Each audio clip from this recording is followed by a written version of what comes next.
We now return to distilleries on Modern Marvels.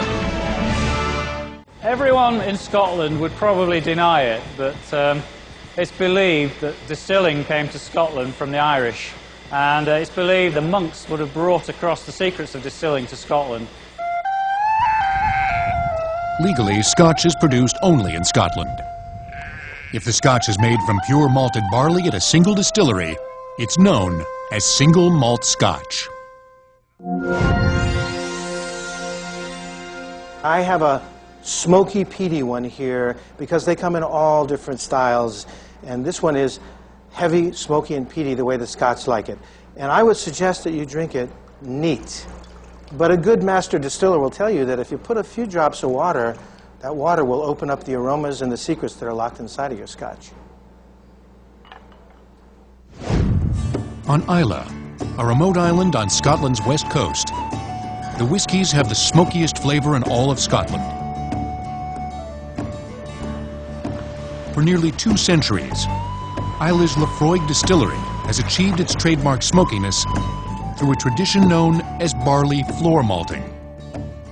Well, there are 3 raw materials made in making whisky, and barley is the first one of them. We need barley, we need water, and we need yeast. Without barley, we would have no material that we could use to extract the sugar that we're then going to ferment. Malting is the process of forcing barley to germinate. Laphroaig is one of a handful of single malt distillers that performs floor malting on premise. When the barley arrives, it's first steeped in water to a moisture content of 45%. Approximately 6 tons of the grain is then spread onto the malting floor to begin drying. We're actually trying to trick the barley grain into thinking it's spring and it's time to germinate and grow into a new barley plant. It's developing enzymes, and these enzymes we can use later on in the process. They will break down all the starch, which is the food store of the grain. After germination, the barley is introduced to its famous companion, peat. Peat is a fuel source formed by decaying plant matter.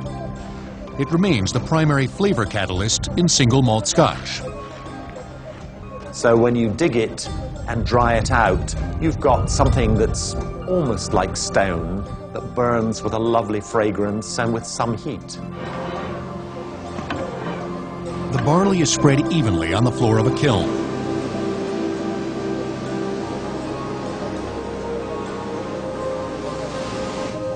The peat fire smokes the barley for flavor, and in the process stops the germination. All that smoke will be drawn slowly up through the bed of grain, but as the smoke is actually rising through the bed of grain, the grain is absorbing that smoky character, and that ultimately makes the character of Laphroaig. When the malted barley is finally smoked and dried, it's ground and introduced to Scotch whisky's other crucial ingredient. The water is so important, it almost defines the flavor that is possible to create in a distillery. It's not the only factor, but if you don't have the right quality of water, no matter what size of still or what apparatus you set up here, you won't get a good whisky. The local water is the reason many distilleries in Scotland have been at the same location for generations. By combining the perfect water source with the perfect pot still, a unique whisky emerges. Every distillery has their own particular design of still. Ours here, they're very small in comparison to some you'll see, very squat. For hundreds of years, acceptable alcohol content, or proof, was measured when whiskey and gunpowder were mixed and ignited. If the gunpowder flashed, the alcohol content was proved.